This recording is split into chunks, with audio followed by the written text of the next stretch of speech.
So I teach a number of different modules, but marketing really is one of the key areas that I've been teaching. And obviously it was an immediate shock, and you kind of think, oh, yeah, how am I going to actually shift what is quite an experiential module that is reliant on in-person teaching to something that is going to be, I suppose, digitally enhanced?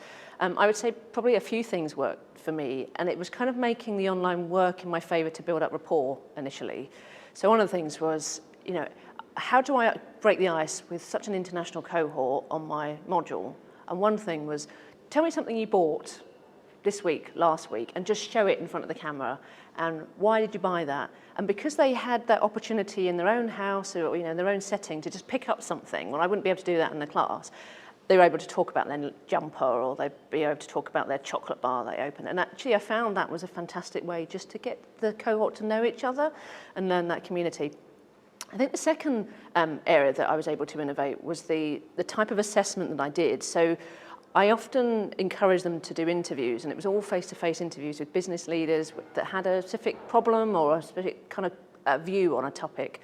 But obviously, Teams, Zoom, online interviews allowed them to engage with an entirely global and international, I suppose, group of business leaders. So what we got was some fantastic business leaders from across the world, rather than just our local business leaders, because that happened internationally. So I think I'm going to definitely keep the online kind of focus with that as well. And I suppose going forward, I was trying to think, how do I replicate the hands up, the online engagement? So obviously, there's a number of digital tools that I've been using just to be able to, I suppose, co-create in one space. So I can name a number of different collaborative digital spaces, but what was handy was just being able to allow the students in their own time to come together and have a think, watch the videos and the various different materials, but then combine all their ideas in one resource that they all could benefit from. So I think I would say there's probably 2 or 3 things that I would take forward, definitely. The pandemic has prompted widespread innovation in business education across our school. We've tried out new things, we've experimented in new modes of delivery, we've experimented with new technologies, and we have a number of significant initiatives which will really serve to improve the student experience and enhance our education. But the pandemic has also served as a catalyst for existing programme redevelopment and enhancement. And it's meant that many of the projects that were already underway have actually been taken to the next level, and we've brought the delivery dates forward on many of those, which is having an impact right across the school. I think, like a lot of institutions, we've moved to thinking harder about what is content and what is the value added of being in a classroom with a tutor. So the content which can be delivered online and asynchronously, we've put a lot of effort into more bite-sized and breaking it down into something which is more manageable and can be accessed on mobile devices as well, which I think is quite important. And also working with colleagues in other institutions, I think it's been quite interesting to see the way that competition has broken down and we're collaborating a little bit more, because we're all teaching the same things in business schools largely. And so where can we join forces to get really good, what I would call curated content? And then with the staff, we're trying to focus more on what can you do to make the time that the students are with you in the classroom or in a synchronous session, even if that's online, because sometimes they are, what is the value added measure of that, and what is the real value to a student coming into that session and participating? So that's probably one of the biggest areas where we've put a lot of energy, but also starting to co-create with students a little bit more. So, saying to students, well, what have you found out about this topic? And using that as bite-sized pieces of learning as well, which is quite useful because then that carries forward to the next year. So they're almost like creating the learning objects for us.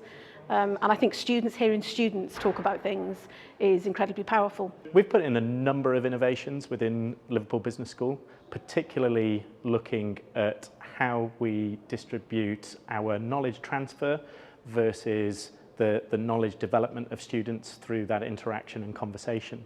And this then is, I guess, a bit of a move away from your traditional lecturing approach, the sage on a stage, standing in front of a class using chalk and a blackboard, or as it might be nowadays, a whiteboard pen or even a PowerPoint, and moving into more interactive, discursive discussion sessions. So with transitioning to online, we took a lot of our materials very quickly to a digital platform that allows students to be able to understand or take and read and learn that knowledge or receive that knowledge in their own time in a I suppose a non-live approach. And this then allows time in the classroom or in a live online session for students to engage in discussion. So it's, again, not necessarily novel to what was happening when we moved online, in that we were taking a flipped classroom approach, and this had been used in the past. But this move really, I think, allows a lot more engagement in the classroom, a lot more digital tools. In addition to that, we have invested quite a lot in new technologies, whether that be digital reading materials, interactive reading materials, with a lot of gamification. So you'll see a number of our lecturers at the moment are engaged in VR, virtual reality, augmented reality. We've seen a lot of gamification and simulation activities coming into play. I think one of the challenges for us now is moving all of that team-based approach in an online world to ensure that everybody is being included and that voice of students is included in the digital. What we have found has worked very well is to build in more social opportunities, not just for social learning, but actually for socialisation of those groups. And I know some of those part-time executive groups have really missed the opportunity for the face-to-face networking and actually to spend some time with their lecturers and their peer group in a social setting. So we have looked at that within some of our campus space. So I think right across the sector, people had to transition online so quickly that there was a huge amount of innovation. And I think that the Chartered Association of Business Schools created these fora for people to share and learn from that. So at my own institution, there was a lot of development around moving material online and trying to make the best use of the digital conversational space that wasn't quite a lecture, but wasn't quite an online chat facility. And there's a whole stack of things that came out of that that were really beneficial to students in ways that we didn't really anticipate. For example, the auto captioning facilities that are available in many of the learning platforms that we use, we had not realized really that the technology had moved so quickly in the lead up to the pandemic. And we would routinely have done that for students who had additional support needs around their learning, but now found ourselves doing that for all students. And actually, with many students, for a variety of different reasons, it may not be their first language, they may struggle with the accent of the presenter, they may just struggle with the intellectual material that they're learning. That will stick with us, I think, as an innovation which actually happened largely by accident as a result of the pandemic, but has been a real bonus for learners of a variety of different kinds.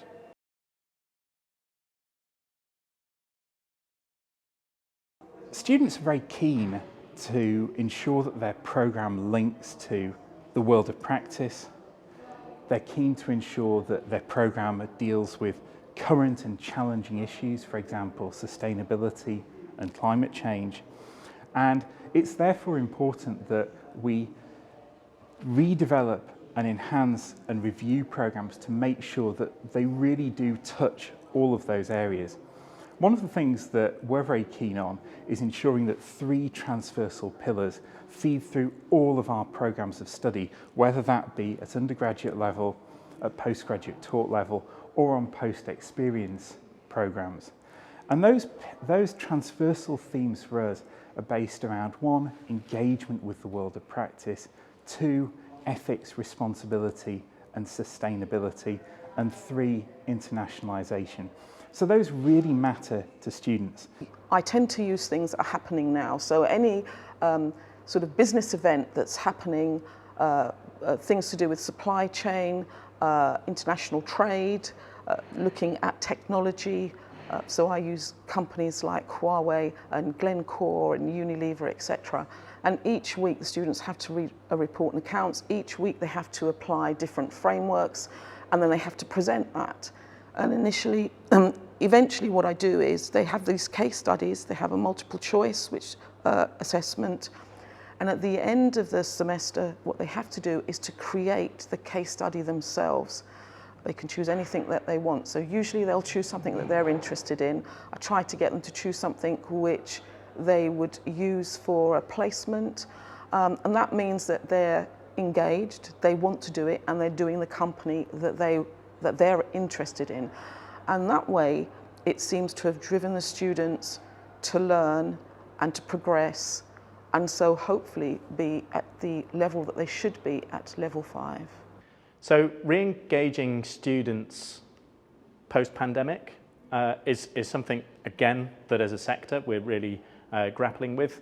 I think it's really important to reach out to our student cohorts and engage that student voice. So in Liverpool Business School, for example, we are going through a process and a strategy of engaging students as partners, involving them in discussions, in meetings, in part of our development of extracurricular activity.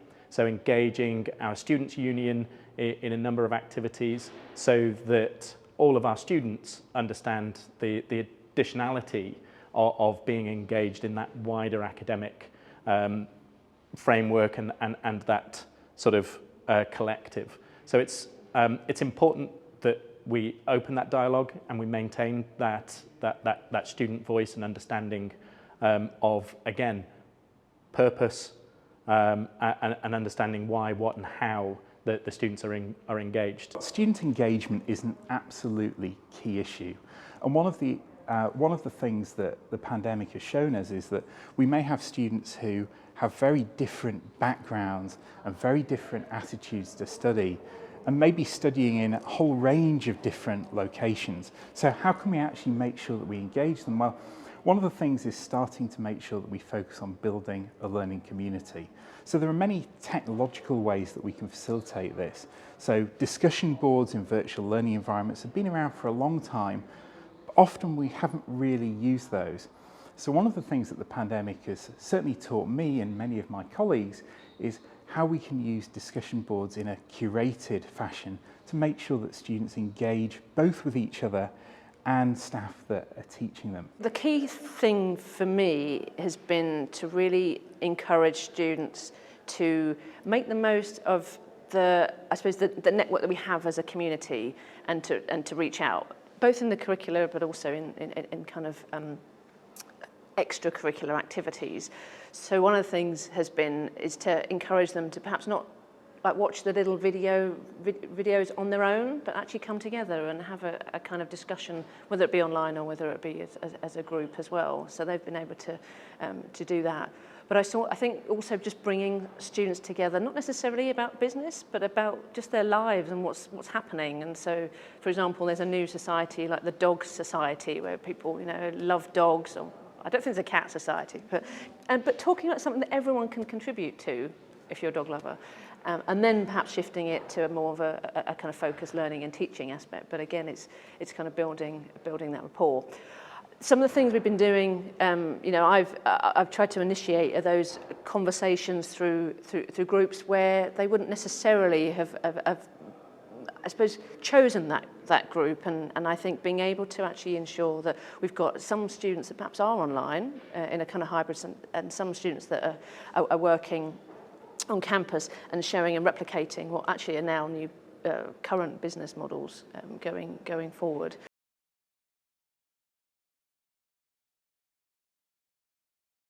I think good blended learning going forward must be authentic, it must be in this time, it must not be confined to textbooks, and I think we as teachers can produce textbooks, but we must create our own content and create our own content that the students can relate to.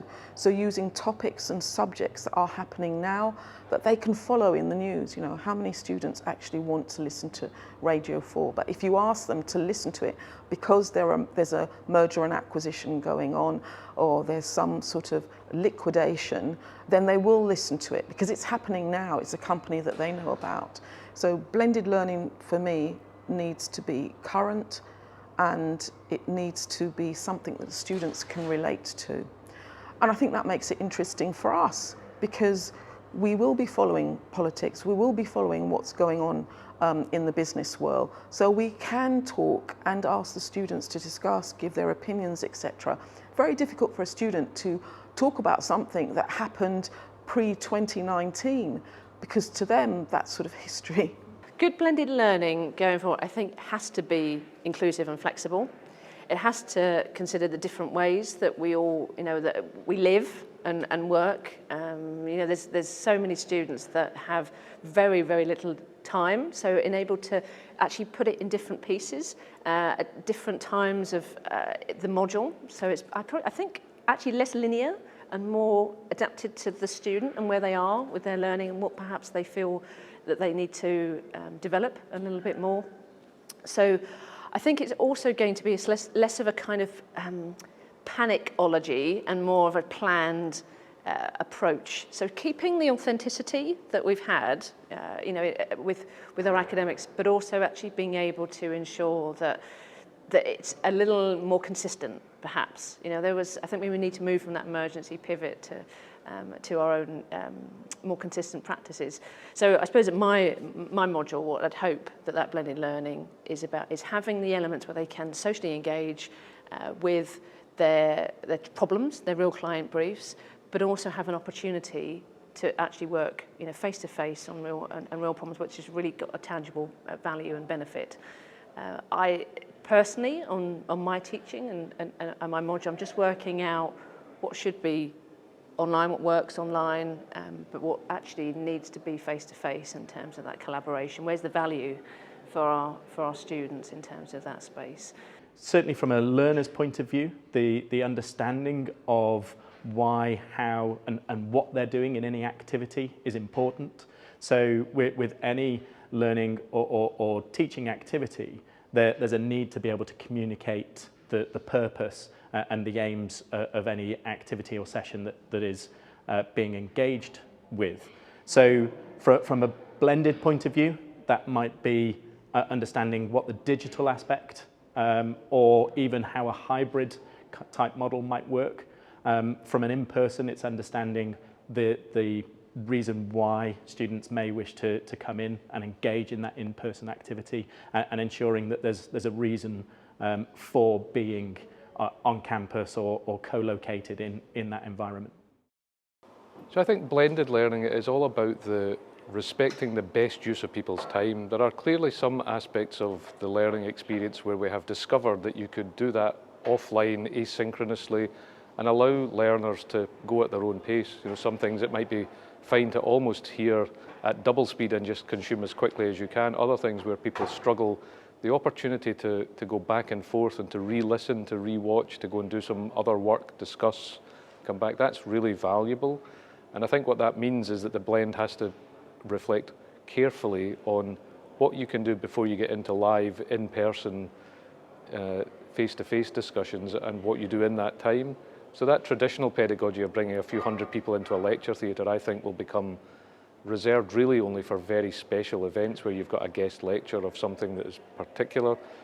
But there's much more by the way of small group problem solving, live interactive application of knowledge, and much less by way of rote learning and the traditional habits of lecturing. I don't think for a moment that the lecture is dead, but I don't think for a moment that it should go back to the way it was, where it was the default mode of delivery at scale to very mixed audiences with different kinds of learning needs to do with language acquisition, to do with the ability to consume and kind of apply knowledge in real time in the classroom. In retrospect, I think that mode of learning is much more passive and much more one size fits all than is actually appropriate for a very diverse community of students.